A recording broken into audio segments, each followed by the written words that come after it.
case briefs, and so much more. LSData's got what you're looking for.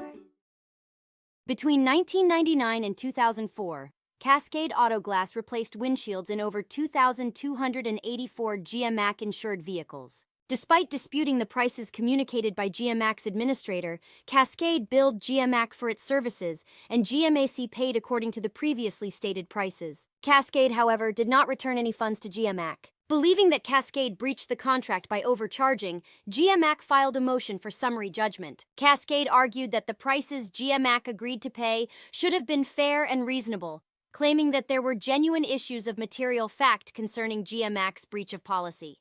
However, the court disagreed with Cascade and granted summary judgment in GMAC's favor.